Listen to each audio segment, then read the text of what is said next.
Good morning. Financial management पे हमने last discuss किया था स्थिति विवरण क्या है, उसकी विशेषताएं क्या होती हैं और स्थिति विवरण के कार्य। आज हम पढ़ेंगे स्थिति विवरण का प्रारूप यानी कि फॉर्म ऑफ बैलेंस शीट।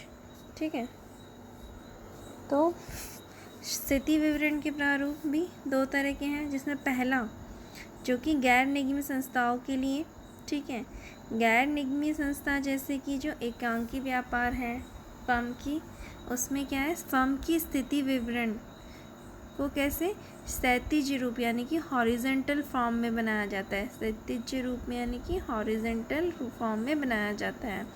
इसकी बाईं ओर और दायित्व पक्ष और दाईं ओर संपत्ति पक्ष होता है।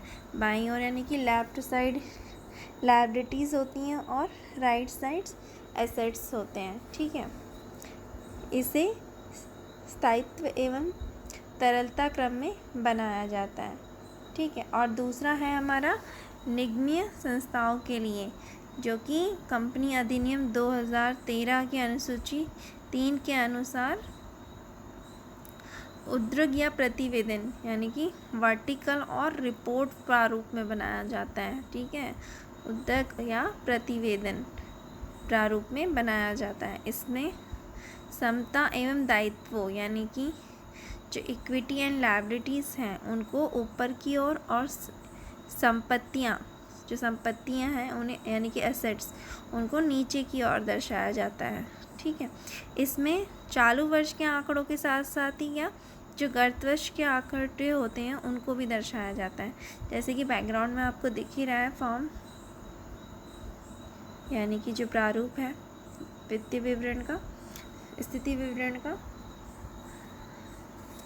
तो इसमें सबसे पहले कंपनी का नाम, तारीख की तुलना पत्र, फिर विवरण, टिप्पणी संख्या, वर्तमान रिपोर्टिंग अवधि के अंत में यथास्थिति आंकड़े। नेक्स्ट कॉलम जो है पिछली रिपोर्टिंग अवधि के अंत में यथास्थिति आंकड़े, जैसे आपको दिख ही रहा है। इसमें सबसे पहले हम लेते हैं साम्य और दायित्व यानी कि इक्विटी एंड लायबिलिटीज़। ठीक है, जिसमें सबसे पहले आता है हमारा शेयर होल्डर्स फंड यानी कि शेयर धारकों की निधियाँ। शेयर धारकों की निधियों में भी क्या क्या है, शेयर पूंजी, ठीक है, यानी कि शेयर कैपिटल, आरक्षितियाँ और अधिशेष यानी कि रिजर्व्स एंड सरप्लस। नेक्स्ट है शेयर वारंटों के प्रति प्राप्त धन यानी कि money received against share warrants. उसमें सेकंड है साम्य और दायित्व में ही आवंटन लंबित रहने के दौरान शेयर आवेदन धन, ठीक है, यानी कि share application money pending allotment. Third उसमें आता है हमारा गैर चालू दायित्व यानी कि नॉन करंट लायबिलिटीज। गैर चालू दायित्व में भी क्या क्या चीज़ें आती हैं, एक तो दीर्घकालिक उधार यानी कि लॉन्ग टर्म बोरोइंग्स, ठीक है, और अस्थगित कर दायित्व वो भी शुद्ध यानी कि net, deferred tax liabilities net. फिर आता है अन्य दीर्घकालिक दायित्व यानी कि अदर लॉन्ग टर्म लायबिलिटीज़। और लास्ट है दीर्घकालीन आयोजन यानी कि लॉन्ग टर्म प्रोविजंस। साम्य दायित्व में चौथा पॉइंट है हमारा चालू दायित्व यानी कि करंट लायबिलिटीज़। तो चालू दायित्व में भी क्या क्या आता है, पहला है अल्पकालिक उधार यानी कि शॉर्ट टर्म बोरोइंग्स। फिर है व्यापार देय यानी कि ट्रेड पेबल। नेक्स्ट है अन्य चालू दायित्व यानी कि अदर करंट लायबिलिटीज़। और लास्ट हमारा साम्य और इसी की चालू दायित्व में क्या है, अल्पकालीन आयोजन यानी कि शॉर्ट टर्म प्रोविजन। उसके बाद हमने यहाँ पे टोटल कर दिया है योग्य, ठीक है, जैसे कि दिख रहा है आपको पीछे। अब हम लेंगे उसी में ही संपत्तियाँ, ठीक है, जो उसका दूसरा हिस्सा है, कंटिन्यू फॉर्म है ये। यहाँ टोटल कर दिया है हमने उसका, किसका, साम्य और दायित्व का। अब हम संपत्तियों पे आएंगे। संपत्तियाँ क्या क्या हैं, जिसमें सबसे पहले आएगा नॉन करेंट एसेट्स यानी कि गैर चालू संपत्तियाँ, ठीक है। गैर चालू संपत्तियों में भी क्या है, पहला है जो कि मैंने ए करके दिखाया हुआ है, जो है स्थायी संपत्तियाँ यानी कि फिक्स्ड एसेट्स। उनमें क्या क्या आता है भाई, मूर्त संपत्तियाँ यानी कि टेंजिबल एसेट्स, अमूर्त संपत्तियाँ यानी कि इनटेंजिबल एसेट्स। फिर आता है चालू पूंजी संकर्ष यानी कि कैपिटल वर्क इन प्रोग्रेस, ठीक है। और चौथा है विकासाधीन अमूर्त संपत्तियाँ यानी कि इंटेंजिबल एसेट्स अंडर डेवलपमेंट, विकासाधीन अमूर्त संपत्तियाँ। फिर उसमें मैंने उसको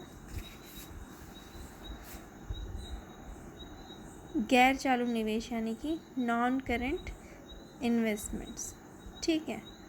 फिर उसमें आता है अस्थगित कर संपत्तियाँ शुद्ध यानी कि डिफर्ड टैक्स एसेट्स नेट।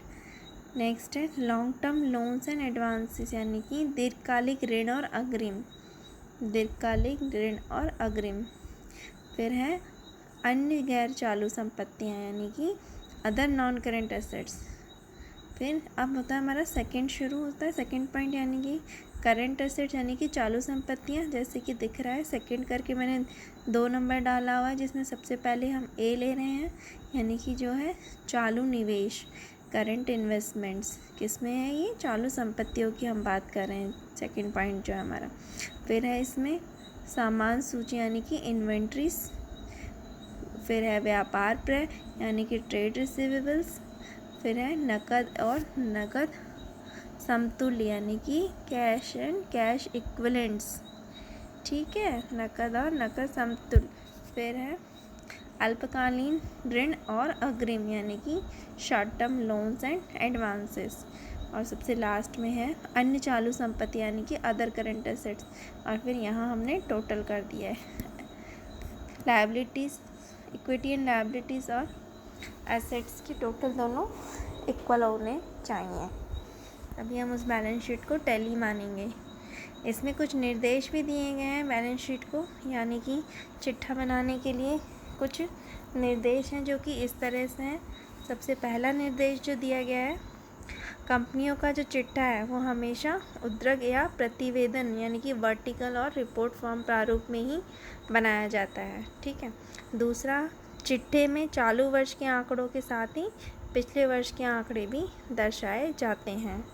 तीसरा, चिट्ठे में विभिन्न मदों यानी जो आइटम्स हैं उनके शीर्षक एवं उपशीर्षक, हेडिंग्स और सब हेडिंग्स, शीर्षक एवं उपशीर्षक ही दर्शाए जाएंगे।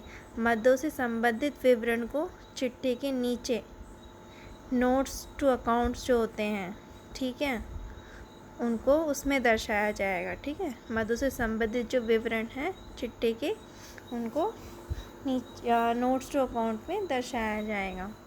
चौथा है लाभ हानि विवरण के डेबिट शेष को संचय एवं आधिक्य उपशीर्षक से घटाया जाएगा।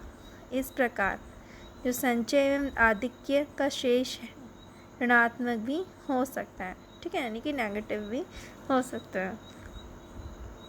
लास्ट हमारा है पुरानी अनुसूची 6 के अनुसार विविध व्यय शीर्षक के मद जैसे प्रारंभिक व्यय, फिर अभिगोपन कमीशन, अंशों एवं ऋण पत्रों के निर्गम पर बट्टा आदि को यानी जो डेप्रिसिएशन को अन्य चालू अथवा गैर चालू संपत्तियों के अंतर्गत दर्शाया जाएगा।